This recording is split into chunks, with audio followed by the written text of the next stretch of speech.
Hello guys, कैसे आप लोग? उम्मीद करते हैं बिल्कुल खैरियत से होंगे। मार्केट मेरे भाइयों रिकवर कर रही है। और अगर आप लोगों ने मेरी लास्ट वीडियो देखी है तो उसके अंदर मैंने आपको एक चीज़ बहुत क्लियर बताई थी कि एक रेंज जो है वो बनी हुई है और हमने इस रेंज को ऐसे ट्रेड करना है जैसे हमें करना चाहिए। क्या मैंने एक्सप्लेन किया था आपको कि जब भी मार्केट रेंज लो के पास जाएगी, जब तक ये रेंज ब्रेक नहीं होती, हमने क्या करना है कि अपनी लॉन्ग को तलाश करना है। और उसी के साथ मैंने एक और चीज भी बताई थी कि जब रेंज हाई पे मार्केट जाएगी तो हमें क्या करना है, और उस चीज को मैं अभी इस वीडियो के अंदर आगे एक्सप्लेन करूंगा। उससे आपको आइडिया होगा कि बिटकॉइन का यहां से अगला मूव क्या आ सकता है। बट अभी के लिए मेरे हिसाब से अगर आप लोग मुझे फॉलो कर रहे हो, देख रहे हो, खास तौर पे अगर आप लोगों ने मेरी लास्ट वीडियो देखी है तो यहाँ पे पैसा बनाया होगा। और साथ ही साथ मैंने आपको ये भी बताया था कि आपने जो है सिर्फ रेंज लो का वेट नहीं करना कि मार्केट जो है एग्जैक्टली रेंज लो पे आए तो आप यहाँ पे लॉन्ग करो, बल्कि सिर्फ और सिर्फ आपने देखना है कि कहां पर आपको इंटरनल स्ट्रक्चर के अंदर जो है यहाँ पे ब्रेकआउट मिलता है। और साथ ही मैंने आपको यही बताया था कि आप लोगों ने ये वेट नहीं करना कि मार्केट एग्जैक्टली रेंज लो पे आए तो आपने जो है यहाँ पे लॉन्ग करना है, बल्कि आप लोगों ने यहाँ पे स्मॉलर टाइम फ्रेम्स के अंदर जस्ट यहाँ पे एक ट्रिगर का वेट करना है, स्ट्रेंथ का वेट करना है, यानी कि स्ट्रक्चर ब्रेक का वेट करना है। तो ये आपके सामने है मेरे भाई। ये मार्केट जो है यहाँ पे देखो रेंज लो के पास जाके लोअर लोस लोअर हाइज बना रही है। और ये एग्जैक्टली पॉइंट था जहां पे हमारा लास्ट हाई जो है वो ब्रेक हुआ है। और उसके बाद देखो एक हमें लो मिला, उसके बाद मार्केट ने जबरदस्त तरीके से पंप किया है। तो अगर आप लोगों ने मेरी स्ट्रेटेजी को फॉलो किया होगा और मेरे बताए हुए तरीके को फॉलो किया होगा तो ये प्राइस पॉइंट था जहां पे जो है आप लोगों की लॉन्ग बनती थी। इसी के साथ बिटकॉइन जब लास्ट टाइम अपने 64,000 की रेंज के ऊपर था तो वहां मैंने एक और चीज भी आपको दिखाई थी, आपको याद होगा, लिक्विडेशन हीट मैप। और वहां मैंने क्या बताया था आपको कि दो साइड पे लिक्विडेशंस पड़ी हुई हैं। एक है हमारे 64,600 पे, पहले ये जाएगी, उसके बाद नीचे पड़ी हुई है 62,000 के एरिया में, वो जाएगी। तो आपके सामने है कि वो चीज पूरी हुई। मार्केट ने पहले ऊपर की लिक्विडेशन को उड़ाया था और उसके बाद मार्केट ने नीचे आके लिक्विडेशन को हिट किया और उसके बाद बहरहाल आपके सामने की मार्केट रिकवर हुई है। अब ये तो हो गए मेरे भाइयों वो टेक्निकल रीजंस जिसकी वजह से मार्केट ने हमें शॉर्टर टाइम फ्रेम के अंदर जो है एक वापसी दी है। पर यहाँ पे इस पंप के पीछे जो अभी हमें यहाँ पे शॉर्ट टर्म में दिख रही है, इसके पीछे कुछ फंडामेंटल रीजंस भी हैं जो काफी बड़े हैं। और वो क्या हैं तो पहले मैं आपको वो बता दूं और उसके बाद दोबारा आएंगे बिटकॉइन के चार्ट के ऊपर और फिर से मैं आपको आज की वीडियो के अंदर स्टेप बाय स्टेप मैक्रो के एनालिसिस दूंगा कि मैक्रो के ऊपर इस पंप के बाद क्या सिनेरियो है, क्या मार्केट यहां से बुलिश हो चुकी है या फिर स्टिल एक नीचे का मूव बाकी है। उसके बाद फिर हम आएंगे शॉर्ट टाइम फ्रेम के ऊपर और आपको current scenario smaller time frame से भी बताएंगे ताकि उसके हिसाब से आप लोग अपने ट्रेड्स को मैनेज कर पाओ। तो बहरहाल दोस्तों यहाँ पर जो फंडामेंटल रीजन है वो ये है कि सीपीआई डेटा जो आया है वो यहाँ पर जो है काफी अच्छा आया। इससे पहले जॉब्स डेटा रिपोर्ट आई जहां मालूम पड़ा कि भाई जॉब्स जो है कम हुई है और बताया था मैंने आपको कि ऑपोजिट रिएक्शन मार्केट पर डालता है। और उसका रीजन ये होता है कि जब ज़ाहिर जॉब्स कम होंगी तो लोगों का पैसा कम होगा तो लोग खर्चा कम करेंगे, तो इस वजह से महंगाई जो है कम होती है। और वही असर हमें दिख रहा है इस सीपीआई रिपोर्ट के अंदर जहां मालूम पड़ा है कि भाई जो इन्फ्लेशन है वो स्लो डाउन हुई है और यहाँ पे एक्सपेक्टेशन से बेहतर रिपोर्ट आई है। इसके बाद पीपीआई रिपोर्ट आई है आज के दिन के अंदर और वहां पर भी मालूम पड़ा है कि सीपीआई के बाद ये भी थोड़ी बेहतर आई है। अभी जो भी डेटा दोस्तों हमें मिले हैं ना इन दिनों के दरमियान, खास तौर पे जबकि जंगें चल रही हैं, ईरान और यूएसए की जंग चल रही है दोबारा से, तो यहाँ मार्केट के अंदर एक र्यूमर गर्दिश कर रही है कि क्योंकि ट्रम्प गवर्नमेंट जो है वो दबाव के अंदर है तो यहाँ पे थोड़ा सा इंटरफेरेंस जो है गवर्नमेंट का इन रिपोर्ट्स के अंदर दिखता है। और खदशा जाहिर किया जा रहा है कि ये जो डेटा आया है ना ये एक्चुअल में ऐसा नहीं है और इन्फ्लेशन को यहाँ पे कम करके दिखाने की ट्राई की है।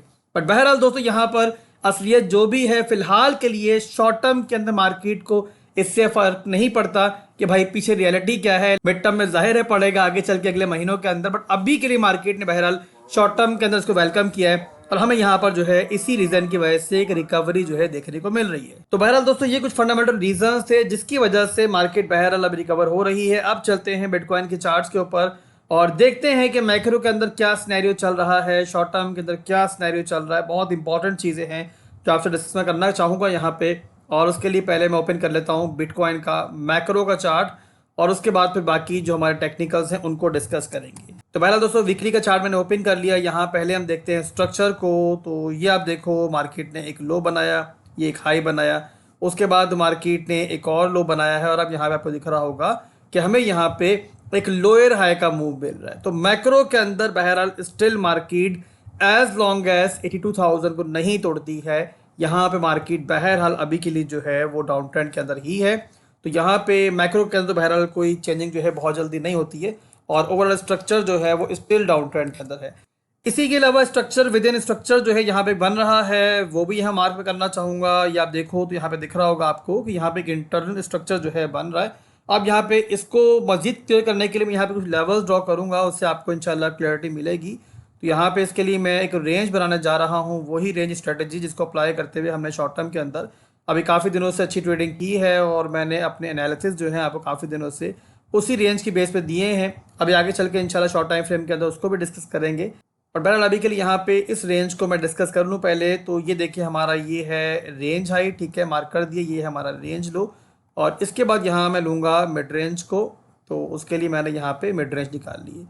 अब यहाँ पे दोस्तों आपको दिख रहा होगा कि बिटकॉइन यहाँ पे क्या ट्राई कर रहा है कि एक तो इसने यहाँ पर जो है ना लो को स्वैप्ट किया है, ठीक है, उसके बाद रेंज रिक्लेम कर ली है। बट उसके बाद दोस्तों बिटकॉइन जो है ना एक बड़े इंपॉर्टेंट जोन पे मौजूद है और वो है हमारा ये वाला एरिया। और ये एरिया दोस्तों इसलिए इंपॉर्टेंट है कि ये हमारा जो है इंटरनल स्ट्रक्चर का स्ट्रॉन्ग हाई का जोन है। इसके ऊपर बहुत सारी चीज़ें जो है डिपेंड करती हैं। तो बहरहाल दोस्तों यहाँ पे अब मैं चार्ट को लेके जाऊँगा डेली के अंदर, फर्दर वहाँ पर चीज़ें आपको क्लियर करते हैं। अब यहाँ पर दोस्तों देखो ना तो आपको दिख रहा होगा कि बिटकॉइन यहाँ पे इंटरनल स्ट्रक्चर के अंदर जो है ना एक और स्ट्रक्चर बना रहा है। अभी के लिए यहाँ पर भी हमें दिख रहा है कि डाउन ट्रेंड है, जैसे कि देखो ये लो बन रहा है, ये हाई बन रहा है, एक नया लो बन रहा है। और अब यहाँ पे देखो तो किस रेंज में बिटकॉइन मौजूद है, अपने स्ट्रॉन्ग हाई रीजन में मौजूद है। इसकी बेस के ऊपर यहाँ मैं अब एक रेजिस्टेंस जो है मार्क कर रहा हूँ।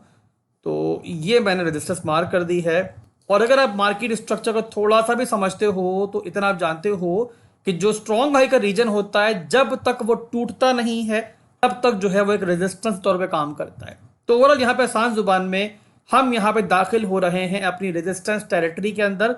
और अब यहाँ मैं चार्ट को लेके जाऊंगा मजीद स्मॉल टाइम फ्रेम के अंदर और उसके बाद इंशाल्लाह अपने तमाम एनालिसिस को आसान जुबान में मैं कंक्लूड भी करूंगा ताकि जो लोग यहाँ पे कंफ्यूज हो रहे हैं वो भी यहाँ पे क्लियर हो जाए। तो उसके लिए मैं यहाँ पे एक और चार्ट ओपन कर लेता हूँ, वही चार्ट जो हम काफ़ी दिनों से डिस्कस कर रहे हैं, यानी कि 4 टाइम फ्रेम का चार्ट। और ये मैंने यहाँ पर जो है ये चार्ट ओपन कर लिया। अब 4 आवर के अंदर दोस्तों आपको दिख रहा होगा कि मैंने यहाँ पर जो है ना एक रेंज अप्लाई की हुई है और इसमें देखो तो ये है हमारा रेंज लो, ये है हमारा रेंज हाई और ये है मिड रेंज।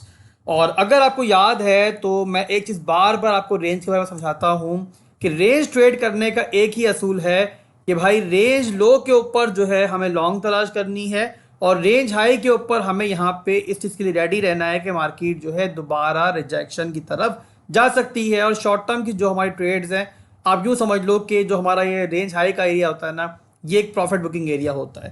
तो यहाँ पे मेरे भाइयों आप देख रहे हो कि बिटकॉइन अब आ रहा है अपने रेजिस्टेंस के ऊपर। तो यहाँ पर इन चार्ट्स के हिसाब से शॉर्ट टर्म के अंदर बहरहाल मार्केट जो है यहाँ पे इस तरीके से इस रेंज हाई से जो है वो रिजेक्शन ले सकती है। और यहाँ पे जब तक ये हमारी रेंज डेली के अंदर और ख़ास तौर पे वीकली के अंदर नहीं टूटती, आप आसान जुबान में इतना समझ लो कि हमारा ये 66,000 से लेके 67,000 का पूरा जो एरिया है ये हमारे लिए एक रेजिस्टेंस है। तो यहाँ पर तब तक आप लोगों ने ओवर एक्साइटेड नहीं होना कि जब तक हमारा डेली और वीकली का स्ट्रक्चर जो है वो ब्रेक ना हो जाए। तो उम्मीद करता हूँ कि आपको समझ में आई होगी। अब यहाँ मैं चीज़ों को अगर मजीद आसान जुबान में एक्सप्लेन करूँ ताकि सब लोग समझ जाएं, तो आप यहाँ पे आसान जुबान में यूं समझ लो मेरे भाइयों, जब तक हमारी वीकली कैंडल जो है वो 67,200 के ऊपर क्लोज नहीं होती है या फिर एटलीस्ट हमारी डेली क्लोजिंग जो है वो इस लेवल के ऊपर नहीं ओपन होती है, तब तक मार्केट का ट्रेंड जो है डाउन ट्रेंड की तरफ है और स्टिल मार्केट जो है नीचे रिट्रेसमेंट ले सकती है।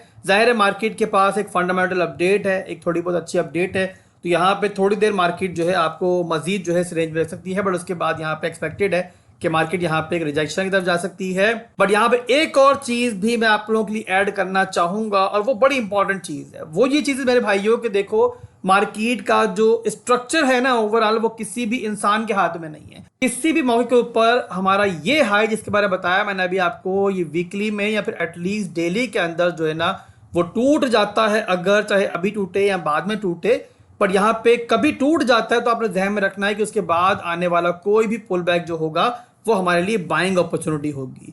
और अगर कभी ऐसा होगा ना, तो ऐसा नहीं कि मार्केट जो है डायरेक्टली पंप कर जाएगी ऊपर, पुल बैक्स आते हैं तो यहाँ पे जाहिर आपको बाइंग का मौका मिलेगा। बट यहाँ पे जाहिर सी बात, जब तक मार्केट हमारी स्ट्रॉन्ग हाई को नहीं तोड़ती है, सेंटीमेंट्स जो है वो उस साइड पे नहीं बदल सकते। अभी के लिए स्ट्रक्चर जब तक नीचे की तरफ है, तो हमें यहाँ फिलहाल के नीचे की तरफ ही ज्यादा सोचना है। तो उम्मीद करता हूँ कि आपको मेरी बात समझ में आ रही होगी। इसके बाद दोस्तों, वीडियो क्लोज करने से पहले मैं आपको लिक्विडेशन हीट मैप का चार्ट भी दिखाऊंगा शॉर्टर टाइम फ्रेम के अंदर, ताकि जो मैंने अभी आपको स्मॉल टाइम फ्रेम के एनालिसिस दिए हैं रेजिस्टेंस की बेस के ऊपर, उसी के साथ आप लोग इसको भी अलाइन कर लो। पहले भी हमने इसको अलाइन किया था, तो हमें यहाँ पे एक अच्छा जो है कन्फ्लुएंस मिला था। तो यहाँ पे देखो, तो मैंने 24 आवर्स के अंदर बिटकॉइन का लिक्विडेशन हीट मैप का चार्ट ओपन किया हुआ है। तो यहाँ पे आपको दिख रहा होगा कि दो साइड पे इस टाइम लिक्विडेशन जो है पड़ी हुई है, लिक्विडिटी पड़ी हुई है। और इसमें ज्यादा जो लिक्विडिटी पड़ी हुई है वो इस रेंज में पड़ी हुई है, आपको दिख रहा होगा 64,200 की रेंज के अंदर। तो यहाँ पे मेरे भाइयों, अगर हम यहाँ पे अपने शॉर्ट टाइम फ्रेम के एनालिसिस को लें और साथ में इस चार्ट को मिक्स करें, तो हमें ये अंदाजा होता है कि बिटकॉइन यहाँ पर जो है ना, ये ऊपर की जो लिक्विडिटी है 66,000 की, ये लेने के बाद या फिर उससे पहले भी जो है नीचे आ सकती है। और जो नीचे की हमारी लिक्विडेशन है, लिक्विडिटी है 64,000 की, इसको लेके जा सकती है। तो आप लोगों ने शॉर्ट टाइम फ्रेम के अंदर दोस्तों इस चीज़ को मद्देनजर रखना है। बाकी अगर ऐसा होता है तो उसके बाद इंशाल्लाह हम वहां से देख लेंगे कि हमें यहाँ पे शॉर्ट टर्म के अंदर कोई एक और लॉन्ग मिलती है। अगर मिलती है तो किस तरीके से हम लेंगे। तो आप फॉलो मुझे करते रहो, इंशाल्लाह मैं आपको मैक्रो के साथ लेवल टू लेवल एनालिसिस देता रहूंगा। एक चीज मैं वीडियो क्लोज करने से पहले दोबारा कहना चाहूंगा, एक बंदे का मैंने कमेंट पढ़ा था, वो ये बात कर रहा था कि भाई आप एक दिन आके बोलते हो कि यहाँ से लॉन्ग बन रही है और 2 दिन बाद बोलते हो कि यहाँ से शॉर्ट बन रही है, मार्केट नीचे जा सकती है, तो आखिर हमें करना क्या है। तो यही मेन बेवकूफ़ी है जो अक्सर लोग करते हैं, खासतौर पे न्यूबीज, कि वो मैक्रो के एनालिसिस को और शॉर्ट टर्म के एनालिसिस को मिक्स कर देते हैं। मेरे भाई, जो मैक्रो के एनालिसिस होते हैं वो हमारी इन्वेस्टमेंट स्ट्रेटेजी के लिए होते हैं, हमारे मिड टर्म लॉन्ग टर्म की स्ट्रेटेजी के लिए होते हैं। और जो हमारे यहाँ पे शॉर्ट टर्म के एनालिसिस होते हैं 4 घंटे पे, डेली पे, वो मेरे भाई हमारे अगले कुछ दिनों के लिए होते हैं, जिसकी बेस पर हम लोग स्कैल्पिंग्स करते हैं, हम डे ट्रेड्स करते हैं और रोज के हिसाब से जो है मार्केट से पैसा निकालते हैं। अगर हम लोग मैक्रो के एनालिसिस को देखकर उसी का वेट करते रहेंगे तो हम यहाँ पे लेवल टू लेवल ट्रेडिंग में पैसा नहीं बना पाएंगे। तो कामयाब ट्रेडर वही है कि जो शॉर्ट टर्म के चार्ट्स को देख के लेवल टू लेवल ट्रेडिंग करके भी पैसा बनाए और मैक्रो चार्ट्स के बेस पर अपनी इन्वेस्टमेंट स्ट्रेटेजी को भी मैनेज करे। एनीवे दोस्तों, अभी के लिए बस इतना ही था। मिलते हैं इंशाल्लाह बहुत जल्द एक नई वीडियो के साथ। बहुत मत रखिएगा। अल्लाह हाफिज।